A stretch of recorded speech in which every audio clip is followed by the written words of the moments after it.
Welcome back, everyone. We're diving into a fascinating topic today, dealing with those, shall we say, prickly personalities. Those individuals who always seem to be on the defensive, ready to react with, well, let's just say a bit of sharpness. Exactly. We're exploring the book How to Hug a Porcupine by Dr. Debbie Joffe Ellis, a guide to, well, loving the difficult people in our lives. Because let's face it, we all have at least one porcupine in our lives, don't we? Oh, absolutely. Whether it's a coworker, a family member, or even, dare I say, ourselves. And the book uses that metaphor, the porcupine, so brilliantly to illustrate the dynamics at play in these relationships. It really does. And it starts by debunking a common myth about porcupines, Yeah. that they suit their quills. Right, which isn't true at all. Their defense mechanism is much more passive. No, it's not about deliberate aggression, but rather about self-protection. Exactly. Those quills are there to deter threats and maintain a safe distance. Which is remarkably similar to how human porcupines operate, wouldn't you say? Absolutely. Think about it. That coworker who always seems to have a sharp remark ready, or that family member who's constantly critical. Their prickliness is often a way of shielding themselves, of guarding against perceived threats. It's less about intentionally hurting others and more about safeguarding their own vulnerabilities. Which reframes our understanding of their behavior entirely, doesn't it? It certainly does. It allows us to approach these interactions with more empathy and less judgment. So how do we actually hug a porcupine, so to speak? What are some practical tips from the book? Well, the first step, as with any relationship, is understanding. We need to learn their language, so to speak. Their language, you mean like understanding their triggers and warning signs? Precisely. Recognizing those early cues of defensiveness can help us adjust our approach before things escalate. Ah, so it's about being proactive rather than reactive. Instead of waiting for those quills to come out, we learn to anticipate them. Exactly. And that leads to another crucial element, empathy. Empathy. Yes, genuinely trying to see the world through their eyes, understanding their fears and insecurities. It's about recognizing that beneath that prickly exterior is a vulnerable human being. Absolutely. And when we approach these interactions with empathy, we shift from problem solving to connecting. It's no longer about winning an argument or proving a point, but about understanding another person's experience. And that can make all the difference in the world.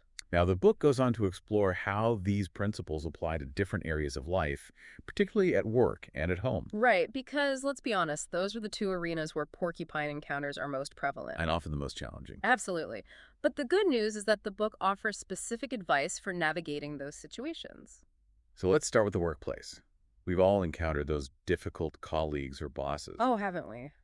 But instead of getting caught in a cycle of defensiveness and conflict, the book suggests some really effective strategies. Like, Well, for instance, instead of engaging in direct confrontations, try asking strategic questions. strategic questions. What do you mean by that? It's about reframing the issue as a request for clarification rather than a criticism. So instead of saying, "You never give me clear instructions," I might ask, "Could you provide more details about what you're looking for?" Exactly. It opens up a dialogue and allows you to understand their perspective better. And hopefully avoid triggering those defenses, Precisely.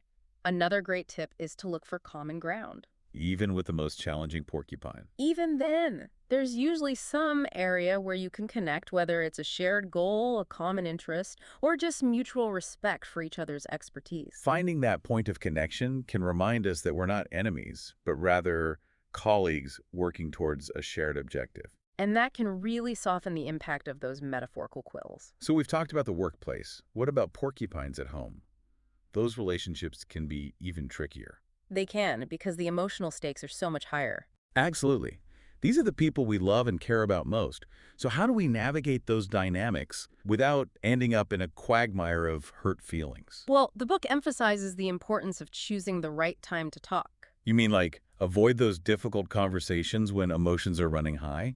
Exactly. It's best to schedule a specific time to have a calm, respectful discussion where everyone feels heard and understood. Creating that safe space for open communication without resorting to blame or defensiveness. Right. And another helpful tip is to offer alternatives instead of making demands. So instead of saying, "You need to stop leaving your dirty dishes in the sink," I might try, "Hey, would you mind putting your dishes in the dishwasher when you're finished?" Exactly. It presents the request as a collaborative effort rather than a criticism. It takes the sting out of it, so to speak. And finally, one of the most impactful things we can do when dealing with porcupines at home is to model healthy communication ourselves. Leading by example, showing them how to express their feelings assertively but respectfully. Exactly. It's about creating a culture of empathy and understanding within the family. Which brings us back to that concept we touched upon earlier, the inner porcupine. Ah, yes. That's a powerful one. We've been talking about recognizing and handling the prickliness of others, but the truth is, we all have our own defense mechanisms. So we're all porcupines to some extent. To some extent, yes. And often, we're blind to our own prickliness, even as we're criticizing it in others. That's a tough pill to swallow, but so true. It is, and it's why self-awareness is so crucial. Recognizing our own prickly tendencies, those triggers that make us defensive. Exactly. It's the first step towards managing those reactions and cultivating healthier relationships. It's like learning to hug our own inner porcupine before we can effectively hug anyone else's. Well said. It all starts with self-awareness. It really is. But how do we actually go about managing that inner porcupine? How do we even begin to recognize it? Well, the book suggests starting with some honest introspection, which I'll admit can be a little daunting. But Yeah. It does require taking a long, hard look in the mirror, identifying those triggers, those insecurities and vulnerabilities. like, what are those buttons that other people can push so easily to set us off? Exactly. We need to figure out what makes us bristle. What are those things that send our defenses skyrocketing? And then, once we've pinpointed those triggers, the next step is to understand how we react when those buttons are pushed. Do we withdraw? Do we lash out with anger, with criticism? Do we try to deflect, blame, or justify our actions? It's all about discerning those patterns of defensiveness, understanding those underlying motivations. It's like becoming a detective of our own emotions, Mhm. figuring out what makes us tick. And honestly, that level of self-awareness can be incredibly empowering, because it equips us to regulate our reactions even when we're provoked. It's like we gain control of our emotional responses, choosing thoughtful, intentional responses, rather than just reacting defensively. Exactly. And once we've cultivated this inner resilience, we're much better prepared to handle the porcupines in our lives. We can approach those interactions with more compassion, more understanding, and a lot less prickliness on our part. Absolutely. Now, we've talked about those ongoing relationships, but what about those brief encounters with difficult people we might never see again? You mean like porcupine strangers? Yeah. Like those are the grumpy cashiers, the rude customer service reps, those aggressive Oh, drivers. those are the worst. What's the best approach for handling those situations? Honestly, the book's advice is surprisingly simple. Don't internalize it. Easier said than done. Right. Right. But remember, their behavior is likely stemming from their own internal stuff, their anxieties, frustrations. It's not a personal attack on you. So it's about not letting their bad day ruin yours.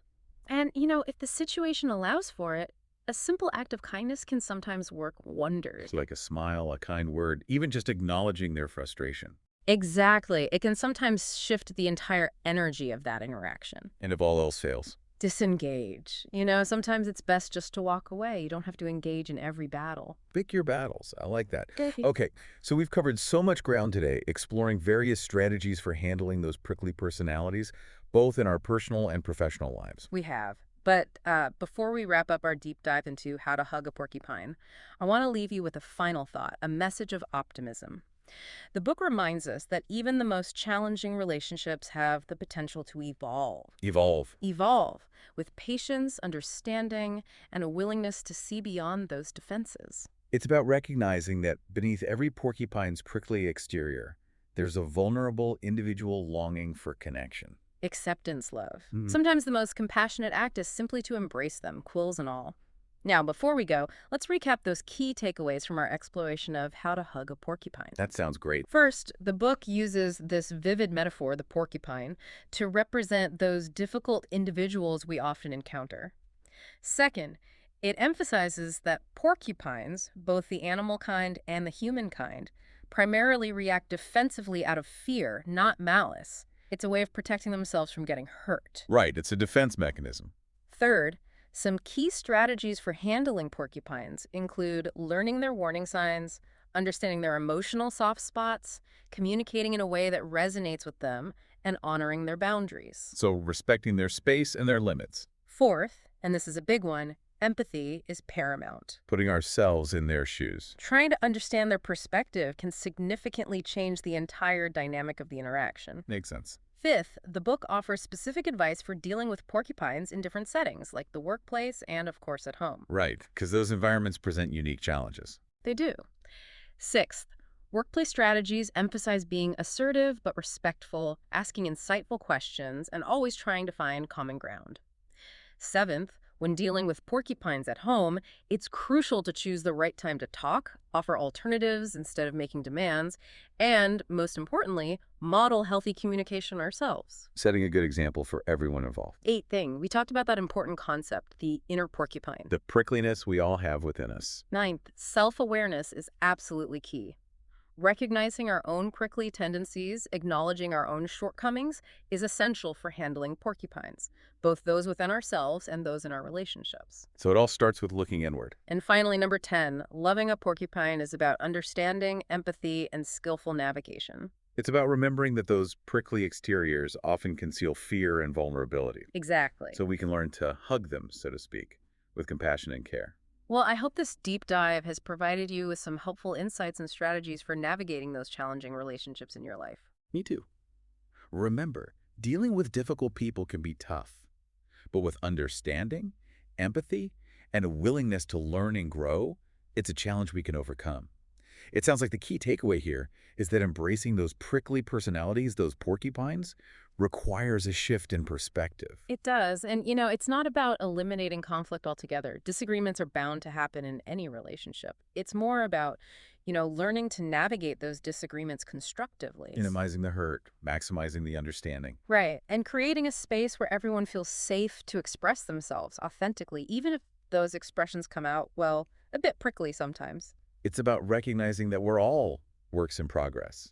We don't have to be perfect. We're all allowed to have those moments of prickliness. Absolutely. And that's what makes human connection so beautiful, right?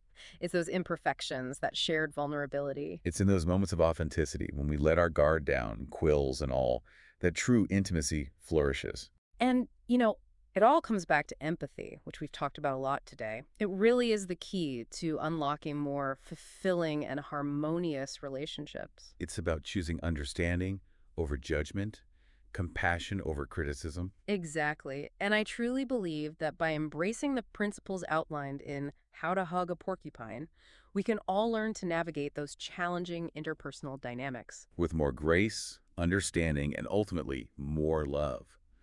Well, this has been an incredibly insightful exploration of Dr. Ellis's book, a truly practical guide to navigating those prickly personalities we all encounter. It has. And for those listening, I highly encourage you to pick up a copy of How to Hug a Porcupine. It's filled with wisdom that can truly transform your relationships. Absolutely. And on that note, we'll wrap up our deep dive for today. We hope you found this exploration informative and hopefully even a little bit inspiring. Remember, dealing with those difficult people, those porcupines, can be a challenge. But it's a challenge we can meet with compassion, with understanding, and a willingness to learn and grow. And with that, we'll bid you farewell. Until next time, happy hugging